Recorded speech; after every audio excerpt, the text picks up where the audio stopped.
Hello, everybody. We're back with the Randomland podcast, and this is going to be a very special one. Now, maybe you've never heard of the Randomland podcast before, and that's because usually it lives just over at my Patreon account, but we have a whole new series of podcasts with guests coming in, including this first very special guest, and so I wanted to put a short version of the podcast on YouTube for everybody so you can see and get to know my guests, but the full version, and this one is over 3.5 hours long, will still live over at my Patreon, so you can check that down in the links below if you'd like to see the full version, get a full idea of this crazy long interview. This first guest has been a good friend of mine for several years. It's none other than legendary Disney Imagineer Bob Gurr, one of the last living people, he's 91 years old, who worked with Walt Disney closely to create Disneyland. He worked on the Autopia cars, the Main Street vehicles, the Matterhorn, the monorail. He's the creator of the monorail. So much more. The Haunted Mansion. The list goes on and on and on. Now, Bob and I have had many interesting conversations over the years, including on the nature of creativity. Where does genius come? Is it born? Can it be taught? All these different kinds of concepts and different things. And Bob, of course, worked on, 100 projects for the Walt Disney Company, but more than 150 projects for other companies. And so Bob's got a very long history, a lot of very interesting stuff. Being born in 1931, he saw a lot of crazy historical events, and we talk a little bit in the version you're going to see about Bob's upbringing, working for the Ford Motor Company in the 1950s, and of course, because it's for YouTube, we talk a lot about Disneyland and what Walt Disney was like, but the full, much more interesting, long version, like I said, 3.5 hours long with all kinds of conversation in it, is available at Patreon if you'd like to go see that. And without further ado, I'd like to take you to the Haunted Orange County studio, hauntedoc.com. They're helping us with the video production part of the podcast, so we can talk to legendary Disney Imagineer and my good friend, Bob Gurr. Yes. I am so excited to have you in here. For years, I've been wanting to sit you down and have a conversation with you on camera and talk to you about a bunch of different stuff. First off, it's really neat to be in the Randomland studio, Haunted Orange County. Yeah. Very professional setup, because I understand you're kind of launching a new kind of series here. This is the first episode. You've started to explain it where you get a guest in here and you can just chat all we want, which is easygoing. Yeah. People have heard my name and associated with the Disney company, but associated with other projects too. So in the simplest sense, to say, how did all this start? It was very simple. I was a little kid, 5 years old. I loved cars. I loved airplanes. Went to art center school, wanted to be a car stylist, which is a bad name these days. It's called car designers. Yeah. Went to art center, wound up being at the Ford Motor Company, a dead-end job, came back here, goofed off, went to the beach every day. I actually had no goal in life. This is like 1953, 54. Right. And then I get a call from the Walt Disney Studio, and the rest is history. And for 20 years, beyond the 27 years of Walt Disney, I designed all kinds of crazy projects for everybody else, 100 for Walt Disney and 150 for everybody else. People ask the questions on the 100. I wish they'd ask more questions about the 150. I know. Hopefully you will do that today. Yes, I hope so. That was one thing I know we have to talk about. Obviously, the people who watch me and people who are familiar with you, they have all kinds of questions about Disneyland, where you invented pretty much everything worth pointing at, especially back in its golden era, I would say. And so, of course, we have to have Disneyland questions. But the one thing, I've known you for about 10% of your life, which is a bigger percentage of mine. And we've talked about all kinds of projects and all kinds of just things relating to creativity, relating to things that you've learned over the years. And there's so much fascinating knowledge trapped inside your head. So I hope that we have time to get to lots of stuff. And the good thing about the Haunted Orange County studio is we can stay in here as long as we can stand the summer heat and talk as long as we want. So hopefully we'll get to a lot of that good stuff. You ended up designing all these things that people play on. And so I wanted us to start way back and ask you, when you were a kid, you were born 1931, right? That's correct. When you were a kid, what did you play with? What were your favorite toys? What did you play with? any mechanical thing that I could take apart and see how it worked and never got it put back together correctly again. That was the main thrust. And I think by the time I was maybe 5 going into 6, my father figured out, what am I going to do with little Robert? He takes everything apart. He bought me a metal erector set. This is a big steel box. Yeah. Had all kinds of metal parts of all kinds, had some wheels and things like that. There was another thing that went with it at about the same time, a thing called Tinker Toy. The Tinker Toy is like little wooden spools and a bunch of sticks. You could kind of make little constructs, but it really wasn't a mechanical thing. Right. But as soon as I got the erector set, now my father's problem went away, and now I had something I could do. Because I think from the outset, not knowing that's not the way other kids did, I always wanted to make something that didn't exist. I mean, that's a profound thing now, if when I look back, but that's what I was doing. If you have a Crayolas and paper, you could do that. I got in trouble because I had Crayolas and I had a white wall in the closet and I drew pictures of airplanes on the closet wall. Oh. And after that, mother made sure I had paper to go with the Crayolas. I have to admit, I also frescoed a wall in my parents' house as a kid with the crayon. Not only that, but once I had those little oil pastel things, and I did the carpet. I did a whole mural on the carpet. It was not good. Yes, you have a toy, but you're taking it apart. But don't worry, you're not going to put that one together again. You're always going to do something different. And I think that's the clue that I was interested in doing stuff that way. Yeah. Because quite obviously, starting with Walt Disney, he wants a body for an Autopia car. Oh, next he wants something like an omnibus. Oh, he wants an antique car. Oh, he wants a fuel liner train. Oh, he wants a monorail. Yeah.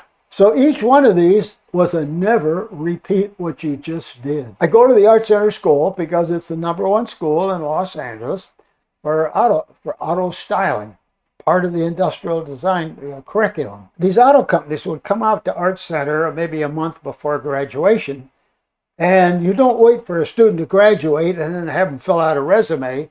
In those days, stylists had what you'd be like a scout for baseball players. Right. They scout the schools. So they knew what you were capable of, in other words. Yeah, and they'd get with some of the instructors, the department heads, and say, what's your best guys? The department head came to me and said, in 2 days you're going to go to Detroit. And you're going to drive there, and you're going to bring your car in today, and we have a model of the new school that we want to ship to Detroit, but we think you should carry it privately in the trunk of your car. So you were just meant to drop something off. That was it. That's you were going to drop something off and go back to LA, and you ended up working at the Ford Motor Company. Okay, the agreement was I would meet Frank Hershey in my car and meet him at his car on a certain intersection in Dearborn, which is west of Detroit. Right. He would take me to the Ford Rouge plant. Well, we went the other direction, and I followed him, and the next thing I know, we're in a parking lot looking at the side door of the Ford styling department. Oh. Uh-oh. I go in the door, and Frank introduces me to some people and said, Bob is here now. And Bob is here now. And sign him up. And all this happened so quick, but I believe Frank Hershey is a very famous designer. Yeah, I'd met him a couple of years earlier.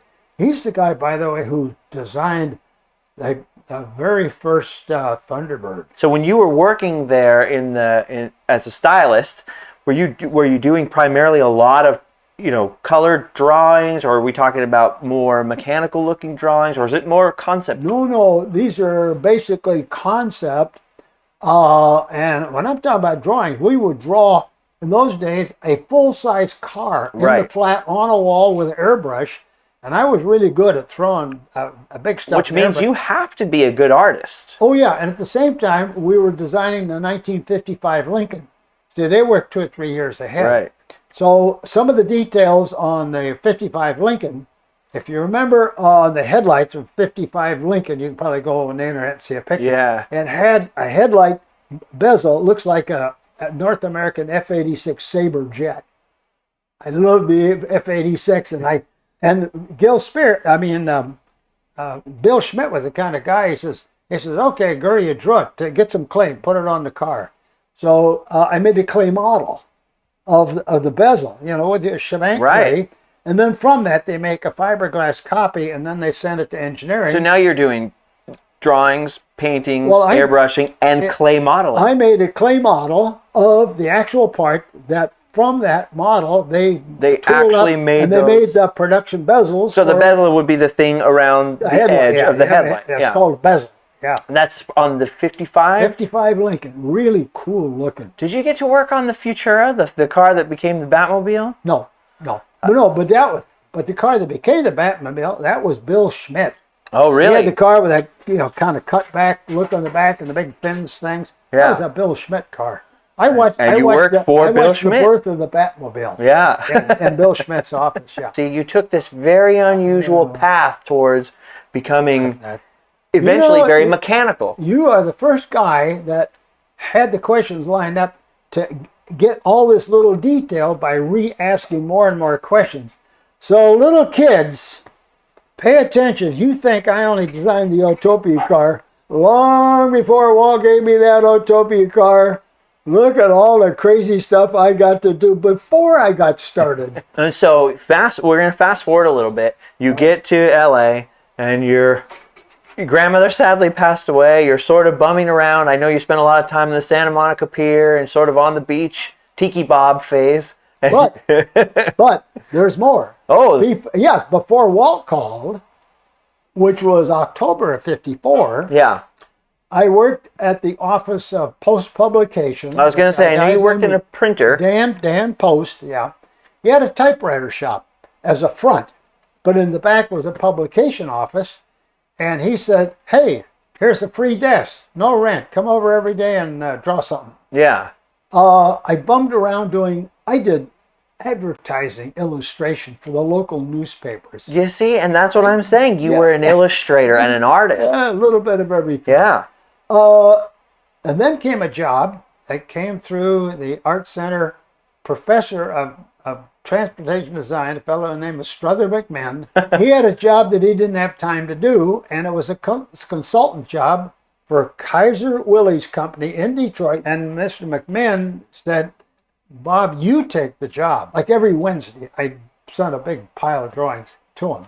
Then I go to the beach. I did more car drawings in the typewriter office in Arcadia in 53 and 54 than I ever did in Detroit. About that time, end of 54, the LA Times had a great big drawing of a new amusement park called Disneyland. Yeah. And I remember it had a big string going up with a balloon over the top. And it looked really good. And I thought, oh boy, if they made amusement parks like that, I'd go to that one. Were they doing the TV series already too, describing it? No, just a picture in the LA Times. That's all so it's a very early teaser. But I remember thinking, oh, I'd love to go. Yeah. And then at about the same time, the iWorks family was kind of old-fashioned America type thing, in which about once a month after church, you'd have the 2 o'clock family dinner. So I would be occasionally the after church 2 o'clock family dinner guest. Yeah. And what Ub liked to do, he liked to take pictures of current events on the studio lot at the Walt Disney Production Studio in Burbank. So he showed some clips of the back lot studio, and there was a little kind of ugly looking amusement car, and Kirk Douglas was driving it with his 2 little boys. And it had the word Disneyland painted on the hood of the car. What did it look like? We're talking, or is it just parts? No, it's a car. It's a driving car. Okay.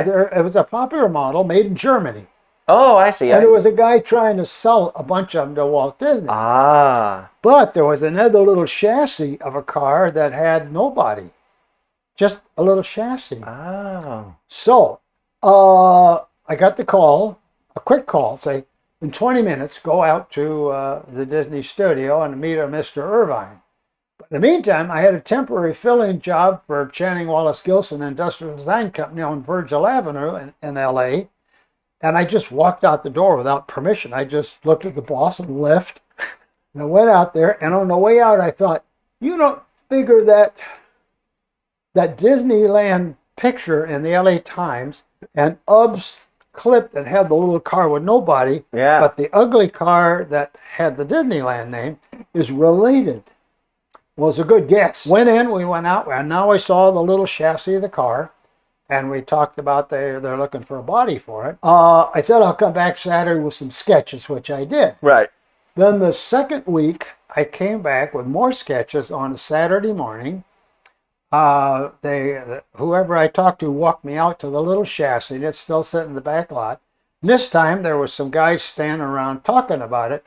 And little wheels are about that big, so you'd put your foot up on the tire, and then you'd put your elbow here, and you'd cogitate. Guys do this. And, Sure. what about this? What about that? And we had a spare tire available, and a guy walks up, puts his elbow on his knee. And the guy looked kind of older and ratty, or hadn't shaven. I remember he had a little Roy Rogers belt with a little silver wooden bullets in it for like decorations. And when he left and walked off, everybody said, "See ya, Walt." That was Walt Disney. I don't know what he looks like. I didn't know anything about the Disney company, except that I didn't like the mouse. I liked the duck instead. Sure. Yeah.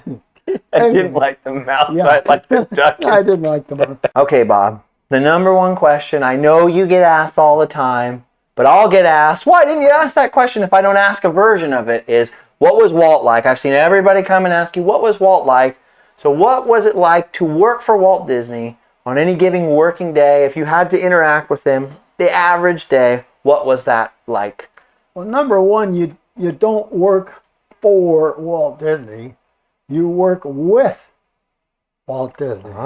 Yes, there's a big difference. Most of the Disney fans, they've seen all of the black and white film over the years from the time the Disneyland program started in 1954. Sure. So there was at least 12 years I worked with him. Wonderful World of Color. Yes, all of that. So you're very familiar with that, but that's not what people really, really want to know. Right. Basically, the question comes up, on a working day, what was it really like? Right, because that's a character, not a character, but that's his public face. Yes. Is that character that introduces us to the movies and the Wonderful World of Color. So people want to know, what was he like in the hallway? Right.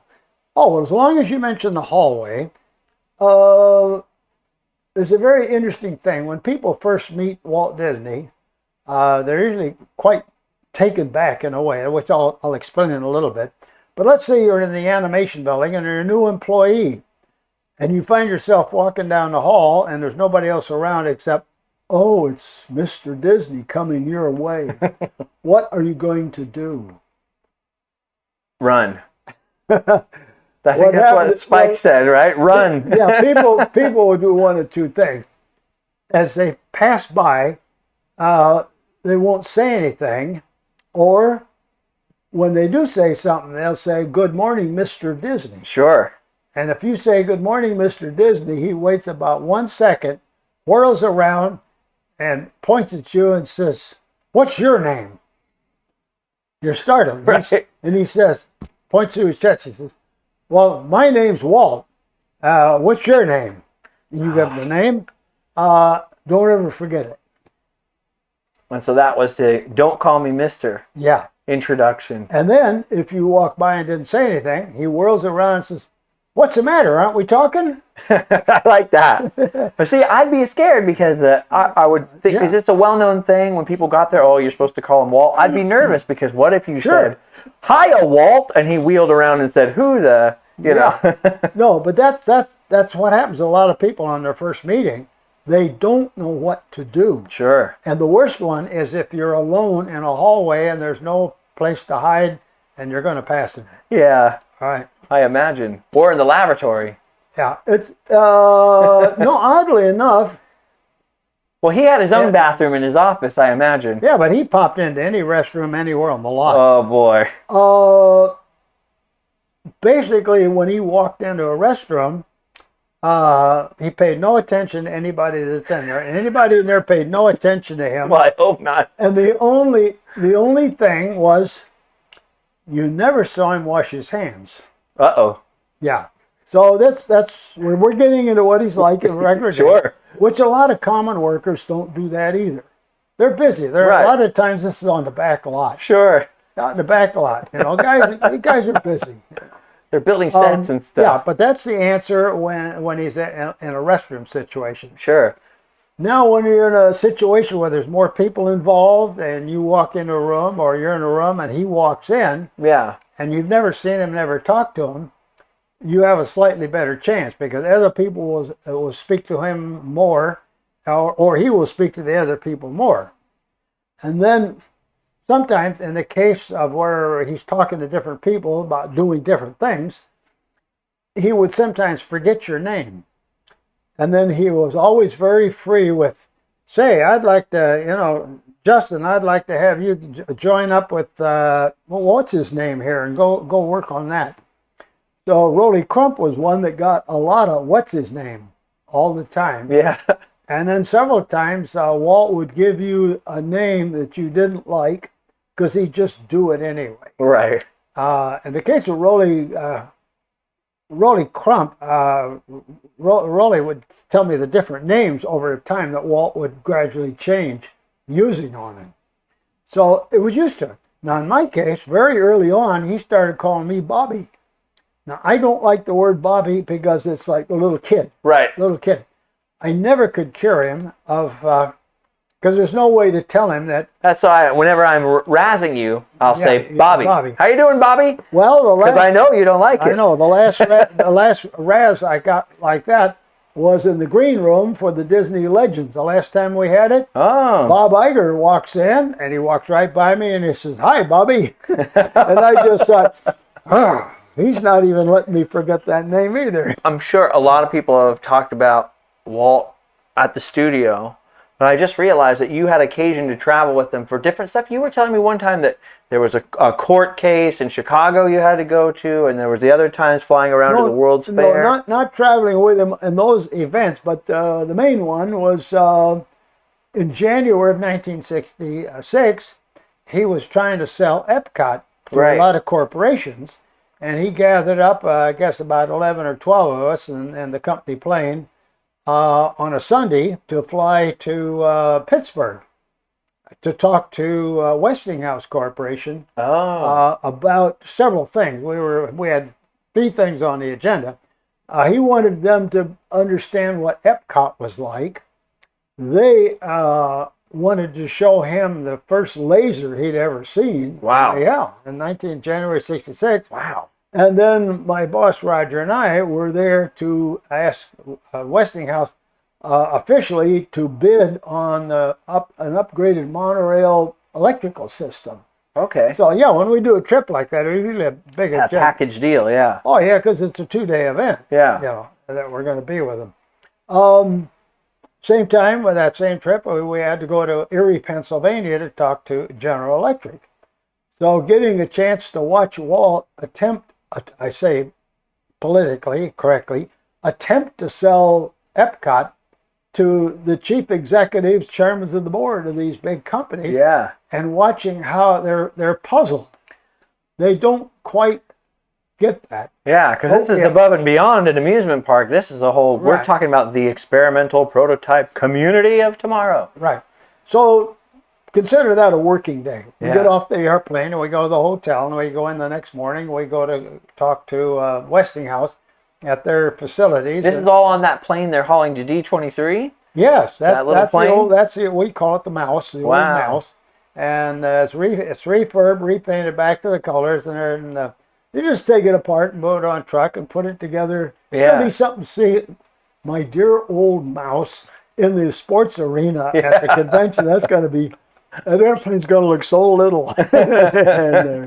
But that's quite a gesture for the company to spend that kind of money, that kind of effort, to be part of D23, part of archives. Yeah.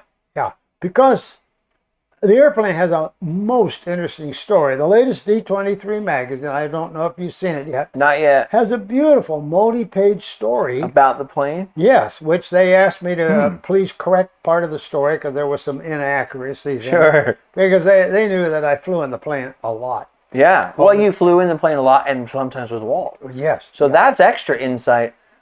Was he a person, if you were on a trip like that, there are people who once they're out of the meeting will, okay, well, I'm going to undo the tie and now I'm going to be very casual with you. Oh. Or was he buttoned up all the time? No. He had a way of trying to look approachable. And I saw this several times, like in the wintertime, like when we were there, he wears kind of a little wrinkled pork pie type of a hat, Yeah, and he'd wad it up and put it in an overcoat.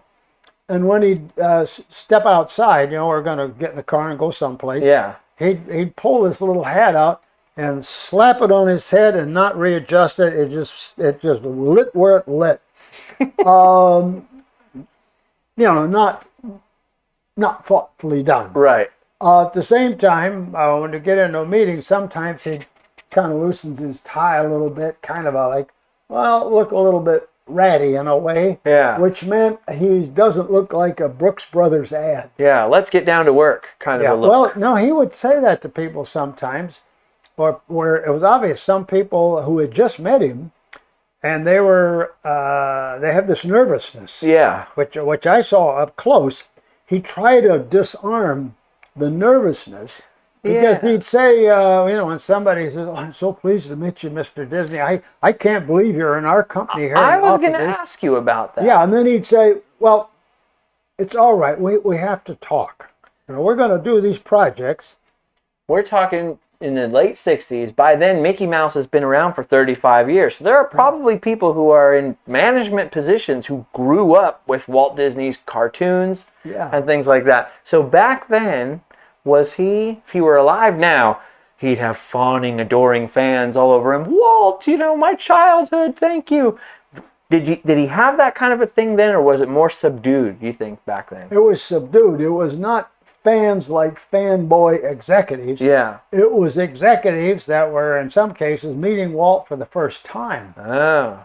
Particularly in Westinghouse, for our first morning Epcot meeting, was Don Burnham, the chairman of the board of Westinghouse.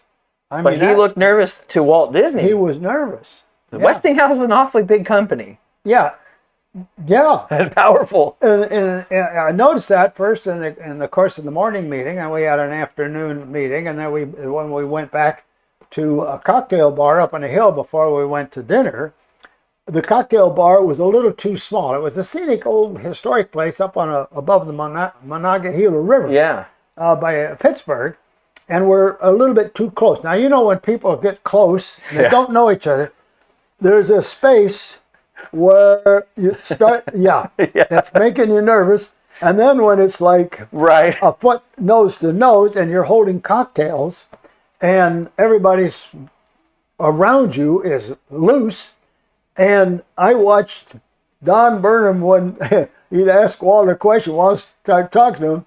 You know how people get scared when they go to the voice vice president, your lower lip starts to quiver. And I'm sitting there, I'm in the conversation with the two guys, and I'm watching Burnham's lower lip going. That's so interesting. So he already had a sort of, and it's not because Disney was a more powerful company than Westinghouse, obviously. That is something to do with his personal sort of legend, even then. Yeah, I think the situation most people were in who had not met him and not personally interacted with him, on one hand, they knew they were in the presence of some kind of a god. Some kind of greatness. Yeah, there's a greatness. Yeah. A greatness. But on the other hand, they knew they're there to discuss business. Yeah. So that is sort of a jump a person has to get past. Yeah. And I think Walt tried a lot to get people to calm down a little bit. Just, the old we gotta talk thing. But I noticed the minute that little ice is broken, it's broken forever. Now it's okay. So he didn't want fawning adoration. He was, let's get down to business and be No, normal. he didn't. No, he didn't. He didn't like the fawning. Yeah. But people that I know that he knew, like Welton Beckett, the architect. Sure. He came over to the studio one day because we were talking about the World's Fair, and we were looking at a model, and I just happened to be to do with the model there, and he immediately introduces me to Welton Beckett, who's going to design a lot of the things in the fair. And Beckett and Walt were just like on exactly the same level. They were just smooth and easy. Did you ever feel like you got friendly with him? You spent so much time with him. I'm glad you asked that question. Yeah. Walt, let's say for somebody who never met him, you have this quiver lip, godlike distance. Right. Because it was too close. Then you got used to it. Then you could talk to him, but you never became a pal.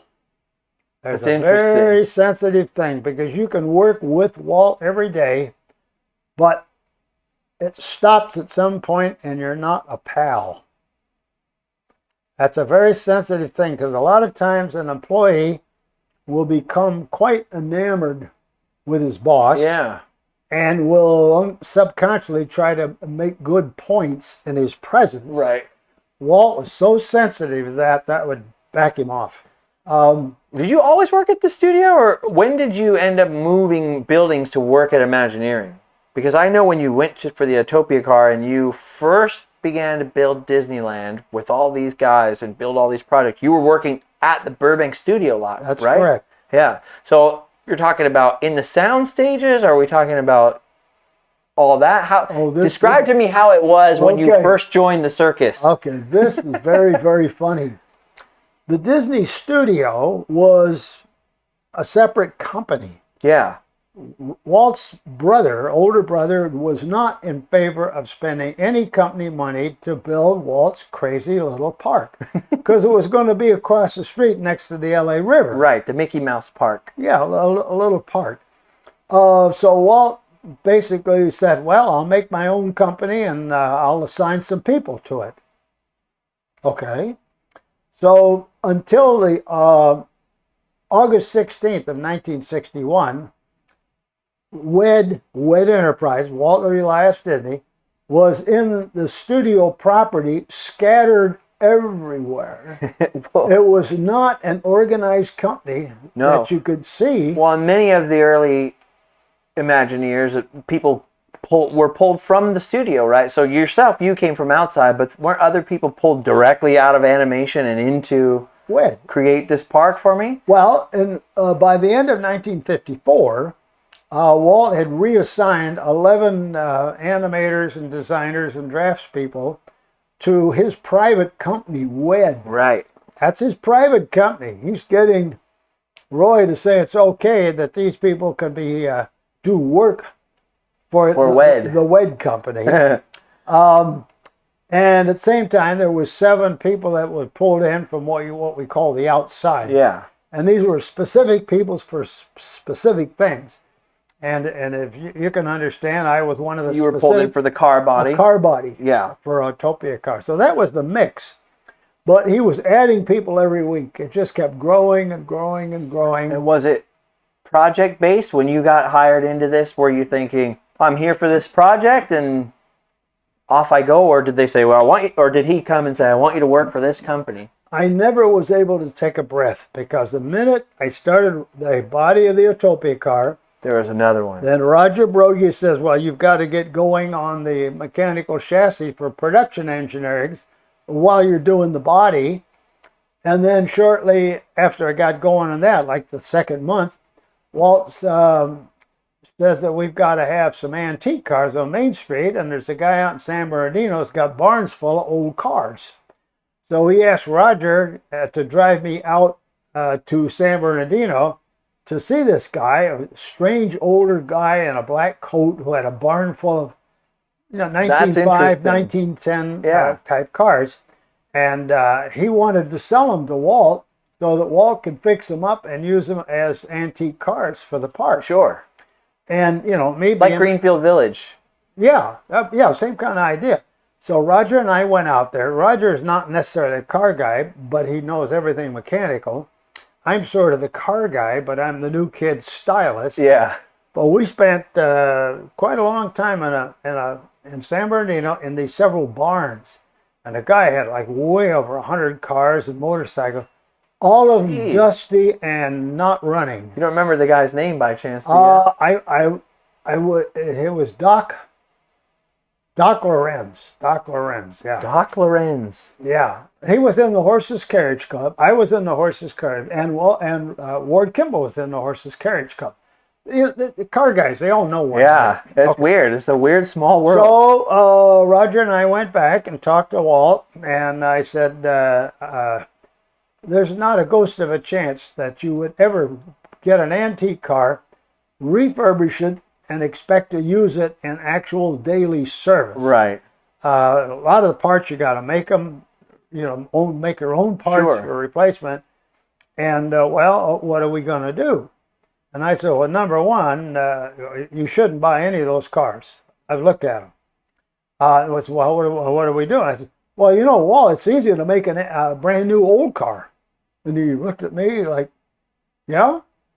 I said, well, the cars are very simple. It's a ladder frame, a beam axle front and rear. It's just standard running gear. The bodywork, if you look at these old cars, are basically flat sheet metal, and just tin shop shaping of fenders and all those kind of details.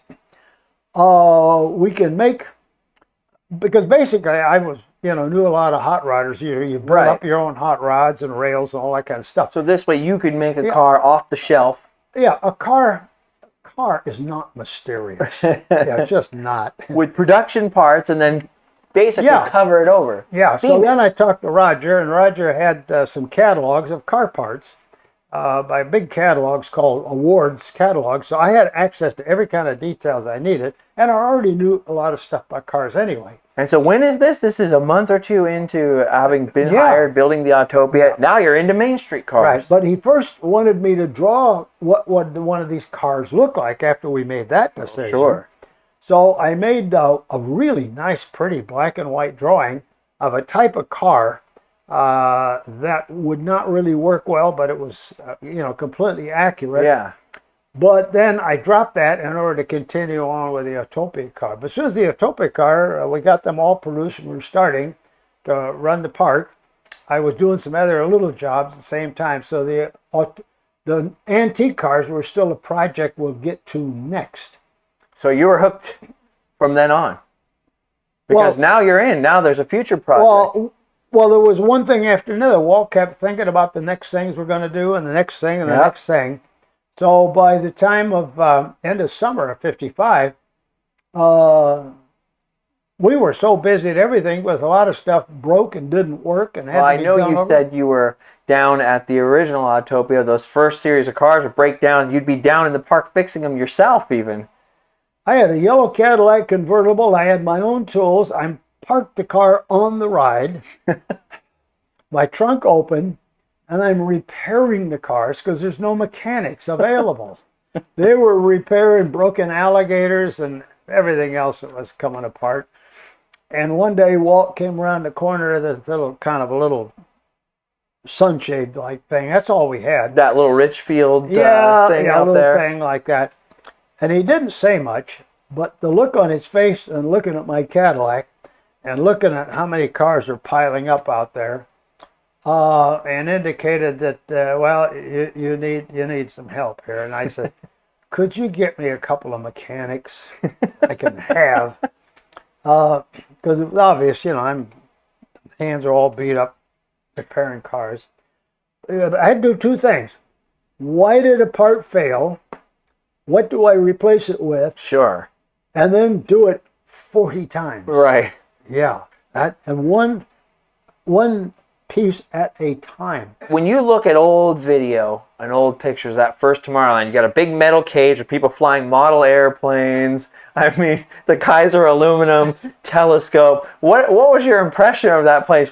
You must have got to walk around a little bit between fixing Autopia cars and just wandered. What was your impression of that place in those first couple years? Well, the little show with the U-Control airplane, that was the Cox Company. But they're very popular. U-Control is very popular. And they had a little boat, right? Oh, that little boat car. stuff. But the one that I just thought, oh, this is hopeless. The Crane Plumbing Company had a modern toilet they were featuring. And at the same time, in the next building, we had a movie set from 20,000 Leagues. Yeah. Walt filled Tomorrowland with any scrap of anything that we could put in there. It's okay. There's so much more stuff I want to ask you. But I guess I'm going to have to ask you, will you come back again and do this again? Oh, anytime. It's so fun, and I want to do it for 5 more hours. But before I let you go, there's a bunch of questions that the people in the Adventurers Club asked. Not too many. What was your favorite restaurant down there at Disneyland? The pirate ship, the chicken plantation? What are we talking? Oh, that's funny you should mention that. I love taking my break on the boat, on the Chicken of the Sea boat. Really? Because you can either sit on the boat and it's bright sunny, or if it's hot, you go over and sit under the little tarps, by the water, by the Skull little Rock fountain. Yeah, Skull Rock. I love sitting at Skull Rock because I can look at the whole boat. Yeah. And it was so themey. And eating that tuna? How was the tuna? It was good. I can't imagine eating hot tuna in a hot sun. I like tuna. All right. Well, now I'll let you go now. Well, there's so much more I want to ask you, so you have to promise me we'll do it again. Yeah. Well, you got 12 more episodes coming up. Yeah. We have plenty of time. We always have these type of conversations. We never record them. Yeah. Get more questions. Oh, I have a lot more. Yeah. From them, you want me to get more questions from them? Tell you what, you make a deal. I want to have the questions about all the things that I did not do for Disney. Yes. So next time. And they need to go out and research. I did 100 for Disney, 150 for everybody else. Oh. And they got to try to find out what did I do that they didn't know I did it. Yes. And then ask the question. 150 projects that were after Disney. That's right. And let's ask about those. That's I have more Disneyland questions for you, but different. We'll save those for another time. Bob, thank you. All right. Very much. I always love seeing you. And hopefully we'll come back and we'll do it again. Okay. When Ernie has more time. Excellent. I'll even visit Randomland someday if I ever find out where it is. If you ever find out where it is. Bob Gurr, ladies and gentlemen, a true living legend. I mean, what else can you say about the man?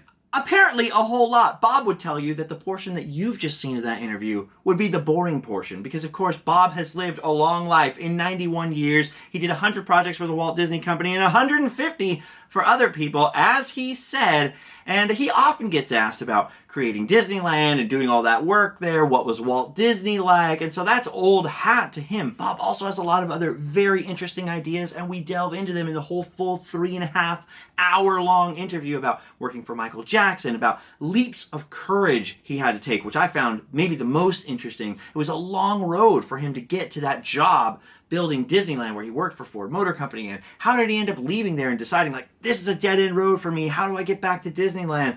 Where does creativity come from? Are you born with it? Is it something that you can learn? What are the indispensable parts of being a creator of things, and how you have to have this certain type of curiosity? What does that mean? It's a whole long, very fascinating interview, and it's one of we hope many sit-downs that Bob and I will be able to have coming up here in the future. And of course, there's going to be many other notable guests, I hope, coming on the Randomland podcast in the near future as well. Like I said, it lives over at our Patreon, so you can go down in the links below. You can find out all about that. There's an audio version, then there's the fancy video version for the full 3.5 hours with Bob Gurr on there.